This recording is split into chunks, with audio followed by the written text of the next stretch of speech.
Y bueno, no, yo le explico, se relaciona con los hilos, con las telecomunicaciones del presente. Bueno, pero ¿por qué no le llamaste algún nombre más cercano a la actualidad?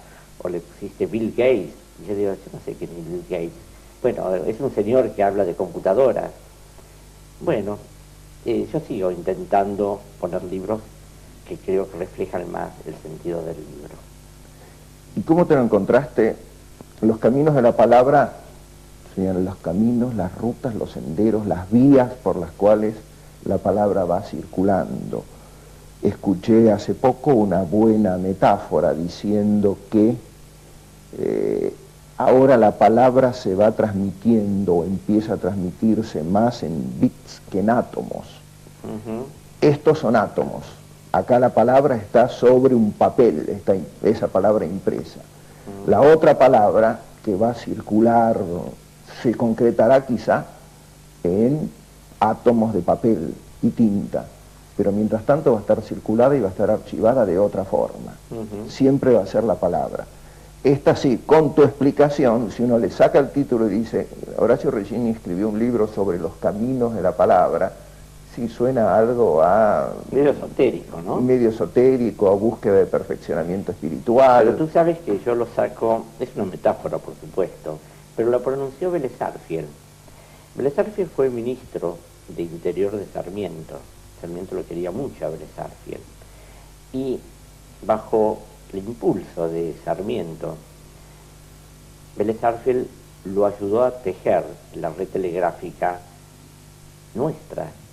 Se hizo durante la presidencia de Sarmiento, justamente entre el 68 y 1874, cuando fue presidente Sarmiento.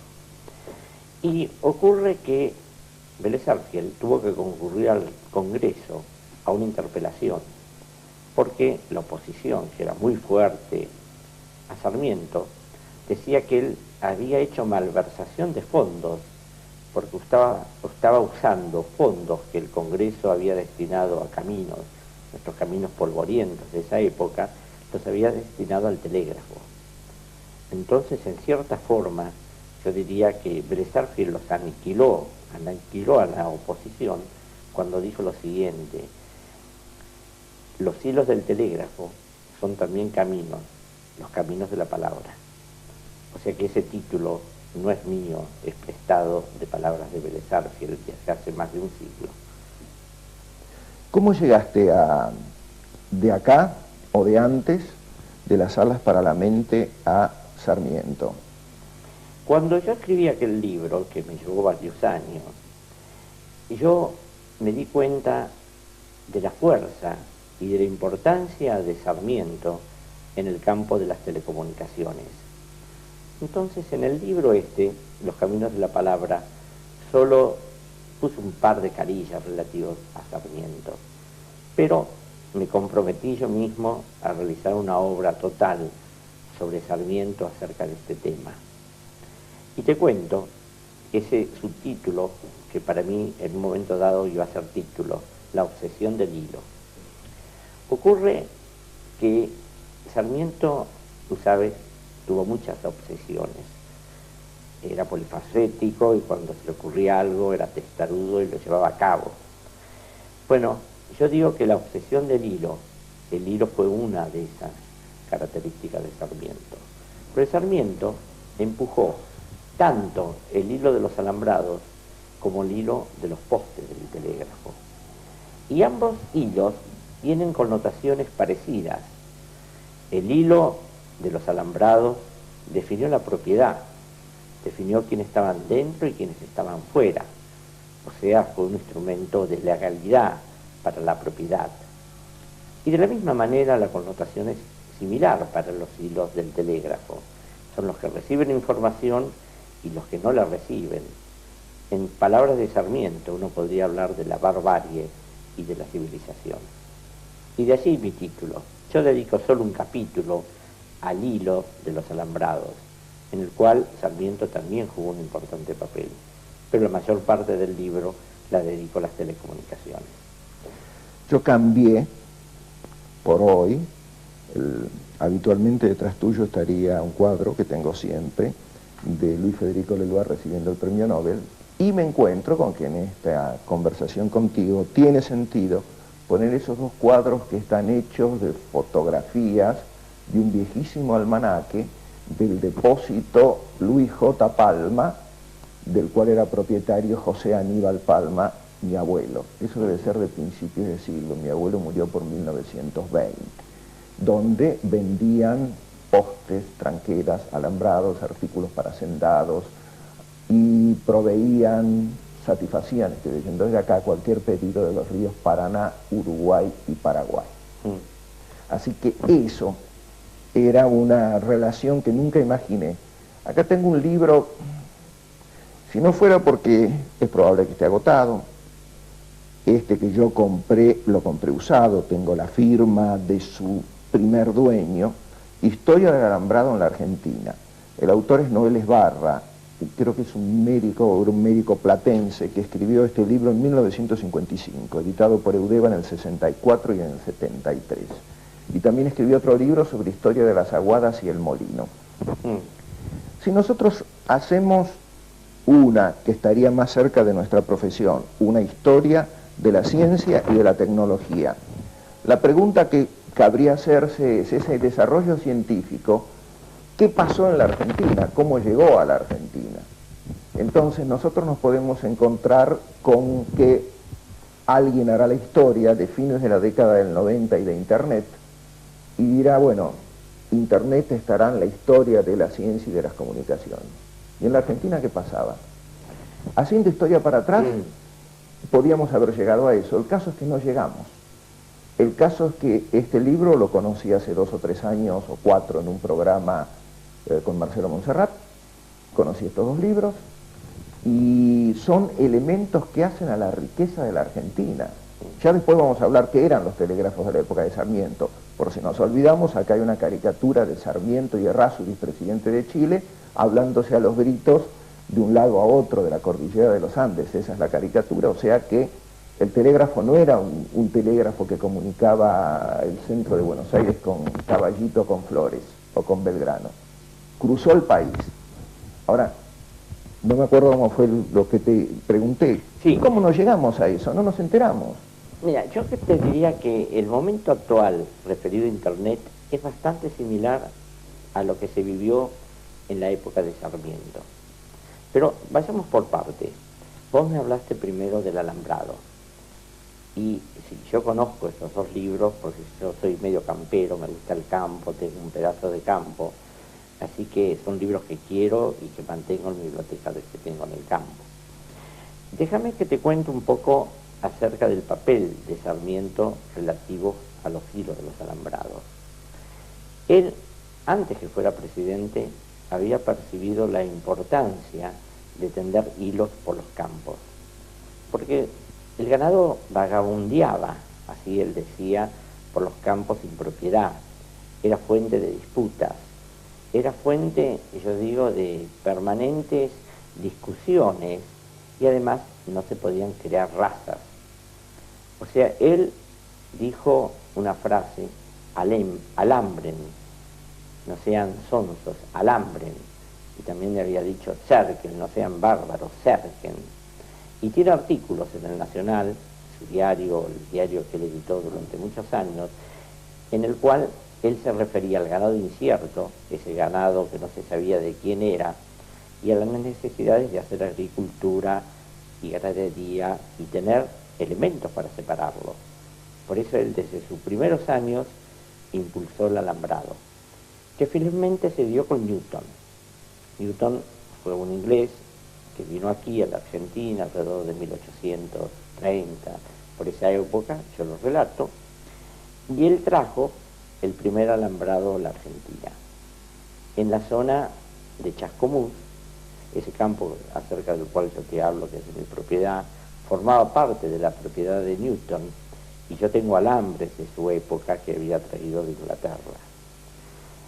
Te diría también que esa idea y ese contacto mío con los alambrados antiguos es también lo que me impulsó a incorporar ese capítulo dentro del libro. O sea, el alambre del alambrado, yo digo, definió uno de los primeros postes, yo te diría, de la civilización.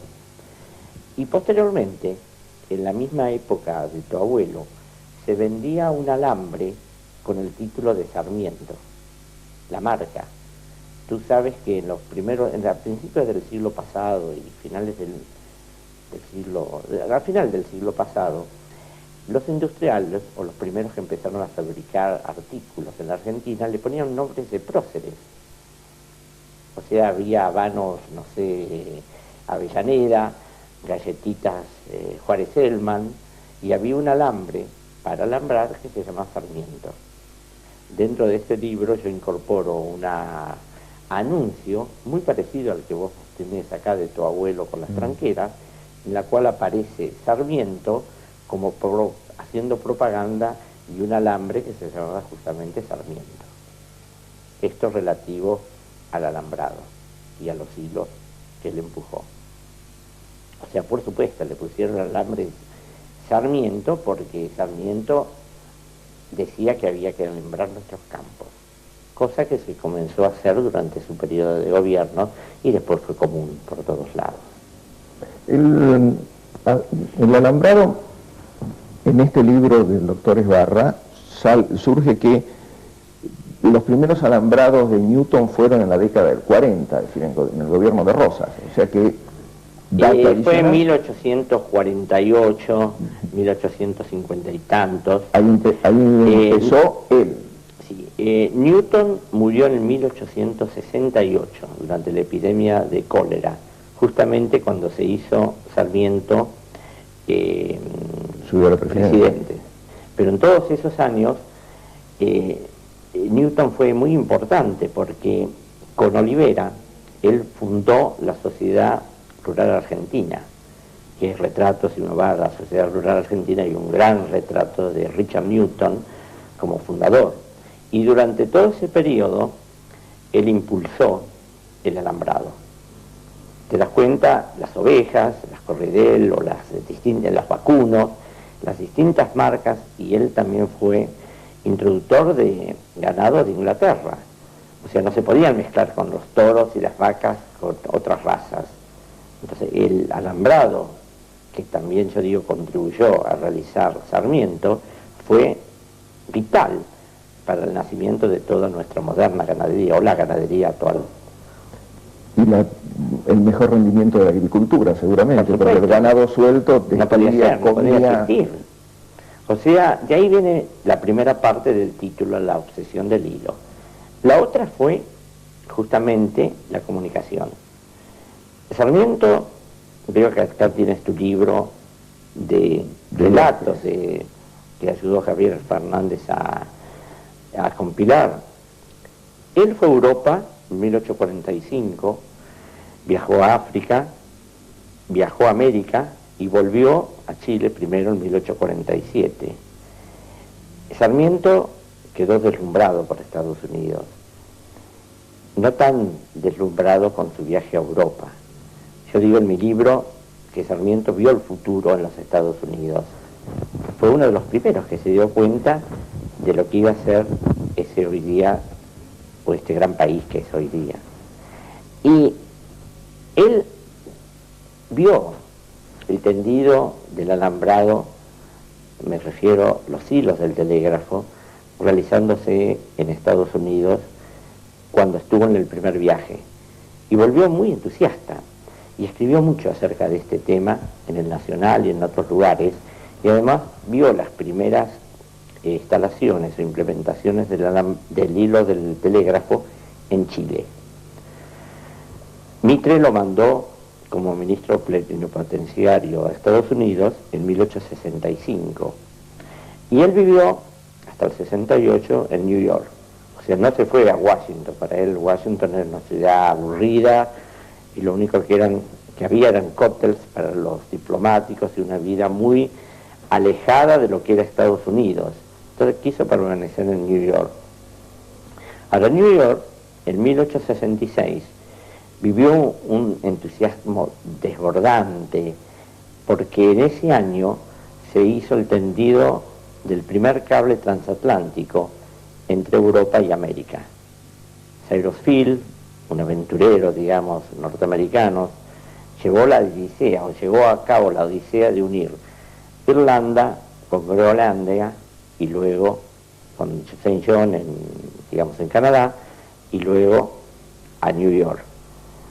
Y él participó de toda esa euforia que surgió por la comunicación permanente que desde ese momento existió entre Europa y América. Y cuando volvió a la Argentina en 1868, una de sus grandes preocupaciones fue unir a la Argentina al concierto mundial a través de las telecomunicaciones. Y además, por supuesto, hacer la primera red telegráfica nacional. Y en 6 años, de 1868 al 74, realizó, yo diría, casi toda la telegrafía de la Argentina, salvo la del sur, que no se podía por la presencia del indio. Pero todo lo que fue el norte y el centro de nuestra patria fue, yo diría, unida por los hilos del telégrafo. Por supuesto también existió un cable que iba a Uruguay, bajo el Río de la Plata, y otro cable que iba a Chile, cruzando la cordillera. Entonces Sarmiento hizo toda la telegrafía nacional e hizo la conexión internacional. Me parece que, o sí me parece, lo que vos acabas de decir muy escuetamente, que se puede extender, es diría una lección, una descripción de un hecho histórico cierto y tremendamente desconocido. Por ahí andaba dando vueltas por acá un libro de Ortega, donde él, creo que es en La rebelión de las masas, habla del señorito satisfecho, de alguien que supone que el agua estaba detrás de la canilla esperando que él la abriera para salir, y que no está ahí, ni se pregunta cómo hizo el agua para llegar ahí, y además en qué condiciones o con qué calidad llega eso ahí. Entonces nosotros disfrutamos de algo, usamos ferrocarriles, telégrafos, televisiones, internets, comunicaciones, etcétera, y como si siempre hubiera estado allí. Como si siempre hubiera estado allí. Vuelvo a mi imagen de suponer una serie de hechos históricos, creo que para decir, hagamos una radiografía de la Argentina, o creo que sería una descripción o un enfoque, una perspectiva de la historia argentina. El siglo pasado, ¿qué era lo que pasaba en el mundo? ¿Qué hitos importantes hubo para la humanidad? La vacuna de Pasteur. ¿Cuándo llegó a la Argentina? ¿Con qué demora? Y posteriormente, ¿quién la trajo?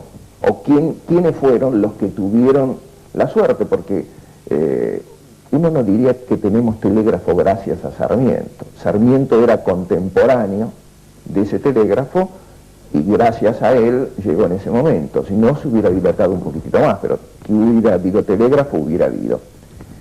Primer dato que estuvo por allí era que tardamos 20 años más o menos. En el 40 y tantos ya había telégrafo en los Estados Unidos y en el 60 y tantos, durante la presidencia de Sarmiento, se le da un gran impulso al telégrafo. Ahora, me parece que es un hecho demasiado desconocido para el común de nosotros. Bueno, eso ha sido un poco el motivo que yo diría me llevó a elaborar esta obra. Para mí siempre Sarmiento lo tenía yo como el maestro de América. Para el común de nosotros. Bueno, eso ha sido un poco el motivo que yo diría me llevó a elaborar esta obra. Para mí siempre Sarmiento lo tenía yo como el maestro de América, el luchador incansable entre la no cultura y la cultura. Y yo creo que, pero además, yo te diría que vos sabés que a mí me interesa el tema de las computadoras y de las telecomunicaciones. Yo creo que no se puede hacer ningún tema hoy día si no se conocen los orígenes y el porqué y su relación social y cómo ha surgido y cómo se implementa. Porque si no, surge, como vos estabas diciendo en este momento, que como si nacieran ahí, por efecto espontáneo o generación espontánea. Y yo creo que Internet y las computadoras no es un hecho que se desencadenó hace 2 años o 3 años porque los medios comenzaron a exponerlos ante el gran público. Creo que todo tiene un desarrollo paulatino. La gente, los inventores, tú sabes, y hay la frase esa famosa, que se apoyan los hombros de los antecesores, y así siguiendo. Y creo que hay, yo diría, saltos cuánticos, como se produce el desarrollo del conocimiento, y yo creo que en este campo Sarmiento fue el agente catalítico, el que, como yo te decía, vio el futuro. En su discurso de la inauguración del 5 de agosto de 1874, cuando él que se comunica con el monarca lusitano, con el rey de España, con la reina Victoria, cuando se comunica el cable que iba transatlántico, que de iba por Brasil, el fondo del mar hasta Europa, era plena época victoriana, es un discurso magnífico, que yo diría es ejemplo de estadista. Y él habla en los siguientes términos, que a través del cable pasamos a ser una sola familia, un solo barrio, que es un concepto muy similar al que dijo Marshall McLuhan, yo te diría más de un siglo después. O sea, ese concepto de la globalización, de la aldea global, que expone McLuhan. Sarmiento lo había expuesto, pero muy claramente, es un discurso que yo transcribo en el libro. O sea, Sarmiento fue un visionario, pero de gran magnitud a nivel mundial. Entonces yo creo que hay que saberlo. Hay que saber que en esa época también había luchas entre las empresas, que había dificultades para los empresarios en conseguir contratos, que había corrupción, que había funcionarios que detenían la corrupción. O sea, había muchas cosas también, pero al mismo tiempo se hacían cosas, y yo creo que es una época deslumbrante para la Argentina. O sea, la Argentina se incorporó en ese momento con Sarmiento al concierto mundial. O sea, yo también hablo allí de esa conjunción entre educación y comunicaciones, que yo te diría en este momento hay otro momento de auge, pero lo hizo con sentido nacional y con sentido también universal, junto a las dos cosas. O sea, yo también me detengo así en aspectos que yo considero fundamentales para la vida tanto individual o personal como para la vida de una nación. Sarmiento tenía la idea de que las cosas habían que hacerlas, que no había que detenerse tanto en el temor de la equivocación. Y era muy criticado por eso. Incluso se ha hablado de una frase que decía él, pero yo no la he encontrado en ninguno de sus documentos: las cosas hay que hacerlas mal, pero hacerlas. Él nunca dijo eso, pero no le temía a la acción. Prefería hacer antes que no hacer por temor a equivocarse. Y yo creo que esa es una actitud en la vida que debe animarnos a muchos. Eso yo lo digo en el libro, muy claramente. Porque muchas veces, por planeamiento, por el temor al resultado, por el temor al que dirán, las cosas no se hacen. Sarmiento las hizo. Además, habría que pensar en aquellos tiempos que si hoy la legislación está retrasada, no hay legislación con respecto a Internet, por ejemplo. Las leyes de propiedad intelectual que usamos, la 11723, tienen 50 años, por lo menos. Una vez tuve por acá un libro que decía Ley 11723.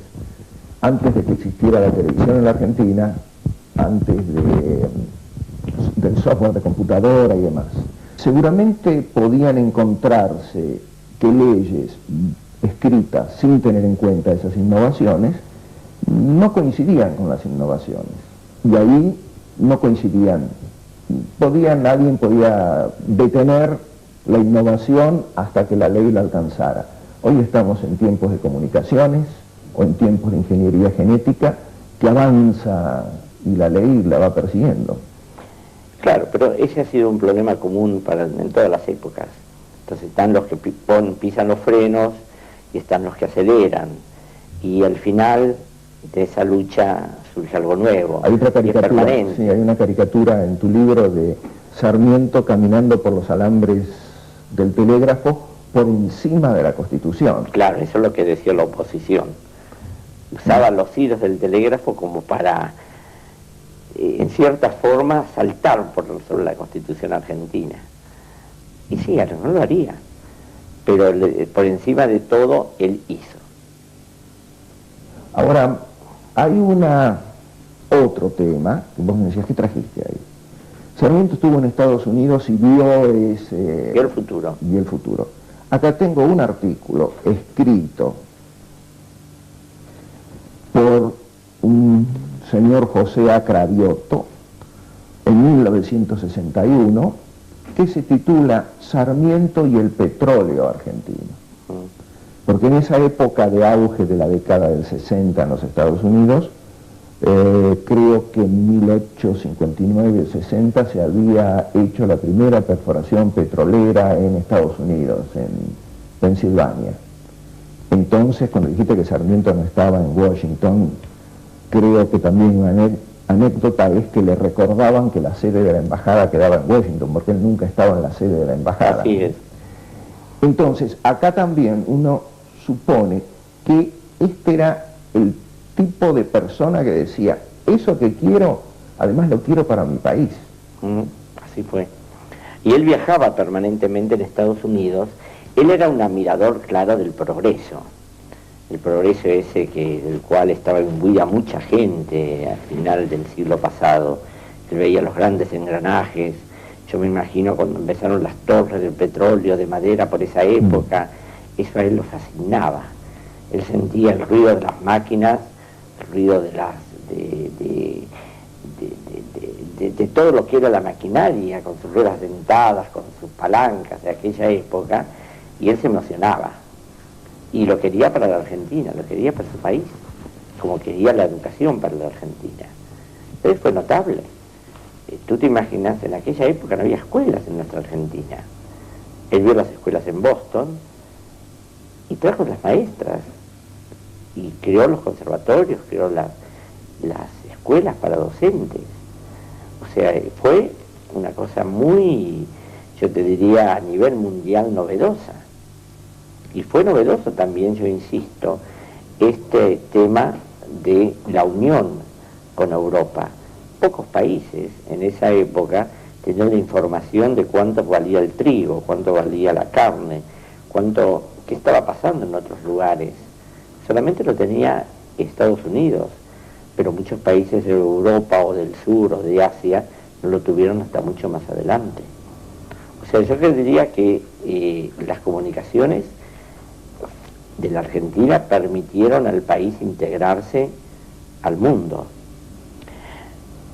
La telefonía, que apareció en Argentina en 1878, fue 2 años después que apareció en Estados Unidos. Y Sarmiento la citaba y la defendía. Incluso hay un discurso que yo también transcribo en el libro, donde él lo menciona a Sherman, que él lo había conocido como senador, después fue secretario de Interior de Estados Unidos, que creó la ley antimonopolio dentro de Estados Unidos, muy importante. O sea, Sarmiento conocía el mundo y no admitía que su país dejara de integrarse a ese concierto mundial. La telefonía nació muy rápido en Argentina. Primero hubo 3 compañías en régimen de competencia y de inmediato surgió la antigua compañía telefónica inglesa. Pero yo te diría que se creó el clima durante ese periodo de ciencia y tecnología en la Argentina. Se creó la Sociedad Científica Argentina, se creó el Observatorio Astronómico de Córdoba, con los más calificados astrónomos del mundo. El principal fue Gould, alumno de Gauss. O sea, se midieron las longitudes de las distintas ciudades importantes de la Argentina gracias a la telegrafía. O sea, hay una mezcla yo te diría, de sol, de astronomía y telegrafía, y con eso se determina con exactitud las longitudes de las ciudades. Todo fue hecho en ese periodo. Y voy a repetir, la tendría que repetir 10 veces, la pregunta, ¿por qué no lo supimos nunca. Nosotros, que a lo mejor nos podemos presentar ambos dos como buenos alumnitos de escuela secundaria, nunca lo supimos. Bueno, porque se separan las cosas, es la costumbre de esa concesión a la debilidad humana, yo digo, que es la fragmentación del conocimiento. Uno enseña historia, otro enseña física, otro enseña matemática, otro enseña música. Yo creo que tu programa y tu actividad en cierta forma van a la integración de disciplinas. Y yo creo que es muy importante. Ahora, yo creo que es una excusa muy grande decir que si uno aprende un poco más de varias cosas, lo aprende en un nivel inferior. Y yo creo que no es así. Yo creo que no podría dictarse en nuestras escuelas ni entre nuestras cátedras de universidades ninguna asignatura si no se explica el origen de los desarrollos, de los conocimientos, de los inventos. No puede una persona ir a hablar de genética y no mencionar quiénes fueron los escalones hasta ese momento y cómo surgió cada cosa en su momento. Yo creo que es primordial para entender cualquier disciplina. Esa era mi archipregunta. Nunca lo supimos siendo buenos alumnos en el colegio secundario. Pero tampoco lo hemos a Sarmiento adoptado como patrono de nuestra vieja y querida investigación operativa. Acá vos decís que Sarmiento habla de aquellos países cuya cultura ha caído ya en el dominio de la demostración matemática. Es una frase precisa y preciosa, porque puede haber culturas de personas, hoy, que uno hace una demostración matemática y uno cree que está convenciendo a quien lo escucha, y hay personas que no se dejan convencer porque se taparon los oídos cuando uno empezó a hablar. No creen en eso, no lo creen, suponen que cuando le hacen la cuenta de que más le conviene esto que aquello, hay gato encerrado allí. Entonces, decir que un salto cultural es creer, es ver la demostración matemática y confiar en ella, y aceptar o no por la demostración matemática. Si la demostración matemática dice que no, una razón más para decir que no. Y otra, de este lindo libro de Felix Weinberg, Las ideas sociales de Sarmiento, dice que Sarmiento propugna la estadística como instrumento para el conocimiento de la realidad. Así, para estudiar la educación, dice, hemos compulsado la estadística comercial, el catastro, el censo, la matrícula de patentes, la memoria de los ministros, el movimiento de la población de los puertos, etc. O sea que es un propulsor de los métodos cuantitativos aplicados a la dirección de organizaciones. Es lo que yo he tratado de enseñar toda mi vida. Bueno, lo desconocemos. El otro punto que yo te diría también surgió durante la presidencia de Sarmiento es el Mercosur. Cuando se hizo la conexión con Europa, uno de los factores más importantes fue un gran comerciante industrial de Brasil, que fue el Barón de Mauá. El Barón de Mauá era un hombre muy rico y un empresario, yo te diría, al servicio de Pedro II. Pedro II quería hacer la conexión también con Inglaterra. Estaba muy ligado al imperio inglés. El imperio inglés era el imperio del momento. Y el flujo también de mensajes no financiaba en cierta forma el cable. Intervino entonces Andrés Lamas, que era, yo te diría, uno de los próceres actuales uruguayos y gran diplomático tanto en Brasil como en Argentina. Sarmiento conversó con ambos y gracias, yo diría, a la integración de Uruguay, de Brasil y de Argentina, se hizo también ese cable. Yo te diría que fue el primer gran ejemplo del Mercosur, donde por la unión de los gobiernos y por el impulso de los estadistas, en este caso el motor fue Sarmiento, se hizo la conexión de nuestro cono sur con Europa. O sea, hubo muchas cosas en esos periodos que vale la pena reconocer en este momento. ¿Por qué? Y porque sirve también para aprender cómo deben hacerse las cosas y dar más sentido también a toda la tecnología actual. Y yo creo que es el gran desafío hoy día, usar esta tecnología y usarla bien. Y yo creo que en ese momento todo se hizo muy bien. Ahora, cuando se habla de civilización y barbarie, que Paul de Bois, que conoces y has citado en tu libro, se refiere a una expresión común de esos tiempos, en América y en Europa. La barbarie era el que no quería el telégrafo, o el que no quería, como si uno dijera hoy, no quiere la vacuna o no quiere la transfusión de sangre. No era una idea de barbarie simplemente el gaucho y el indio, y civilización todos los demás aristócratas. Los grandes problemas que tenía Sarmiento eran muchos con su clase aristocrática. Me acuerdo que en esta obra de teatro de Mónica Otino, Eva y Victoria, aparece Eva en una posición, no diría anti-Sarmiento, pero diciéndole a Victoria: usted lo defiende a Sarmiento que trajo maestras extranjeras. Cuando Sarmiento también hablaba de esa clase culta, colonial, corrompida e inepta, y esas eran palabras para poner en boca de Eva. Eran palabras para poner en boca de ella. Aquí habla de litigios con aristócratas que decían: nosotros ganamos dinero porque nuestros capataces no saben leer. Y suponían que esa era la barbarie. Y en este momento nosotros podemos habernos encontrado hace 5, 10 y 15 años con directores de escuela o con padres de chicos de colegio o con gerentes en organizaciones que le tenían miedo al cambio y miedo al progreso.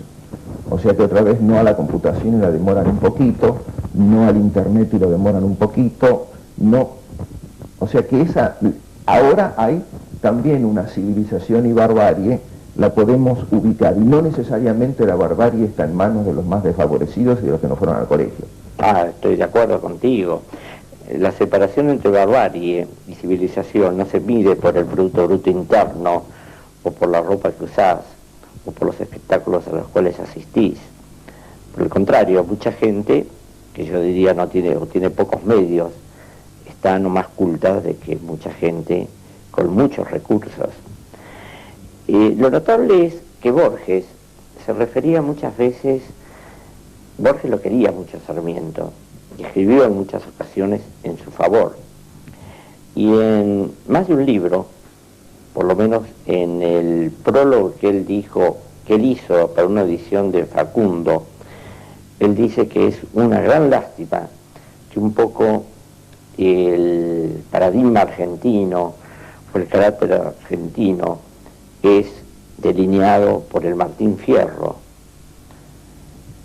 Y él dice aquello de no te metas, de que hay que tener un juez amigo, que caracteriza, según Borges, a veces a algunos argentinos. Borges decía que era muy triste, que hubiera sido mucho mejor que el símbolo de nuestra literatura, más significativo y mejor para los argentinos, hubiera sido el libro El Facundo, de Sarmiento, donde describe la barbarie, pero para dignificar a la civilización. Y según Borges, pareciera que el símbolo argentino más conocido internamente y a veces externamente es el Martín Fierro. Esto te quería mencionar. ¿Y te parece, por último, cuando se presentó el libro, se hizo un paralelo, vos no, pero dentro de la presentación, en como si Internet fuera hoy una réplica de las bibliotecas populares que Sarmiento diseminó por todo el país? A tu pregunta acerca de Internet, te contesto con mucha pasión y entusiasmo, que a mí me gustaría, digamos, en este momento, que esa idea de bibliotecas populares de Sarmiento se instale en las redes de comunicaciones de la actualidad. Y entiendo que una actividad de ese tipo puede producir un nuevo salto así cuántico en nuestra cultura. En ese sentido, ojalá vos, yo y otros que piensan lo mismo que nosotros podamos concretar una obra de ese tipo, que sería nuestro homenaje también a Sarmiento, y yo diría nuestra vocación de servicio en este momento a nuestra patria. Mira, Horacio, te agradezco mucho, pero te digo, mira, porque me parece que tenemos que hacer algo para llevar esos temas técnicos a la gente no técnica, que les rehuye un poco. Bueno, en ese sentido van mis libros.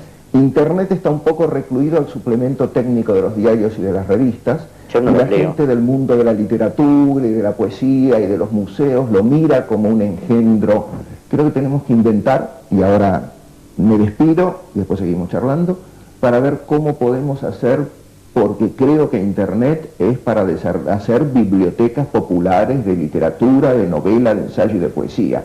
No es para transmitir, para hacer juguetitos electrónicos simplemente. Vamos a seguirla con el ingeniero Horacio Regini y todos saber esa parte real, cierta, concreta, que pasó de nuestra historia argentina, con Sarmiento y con muchos otros. Muchas gracias y hasta la semana que viene. Si desea adquirir una copia en video de este programa, solicítela al teléfono 393-2658. Para contagiar el pensamiento, acompañan a Raúl Palma, Clorox Argentina, fabricante de productos Ayudín, calidad insuperable en defensa de su hogar. Investigación, calidad, trayectoria. Laboratorios Bagó a favor de la vida y la cultura. Laboratorios Bagó, ética al servicio de la salud. Unilever de Argentina, una calidad superior en sus productos alimenticios de cuidado personal.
Nuestro próximo programa, Acuarelas.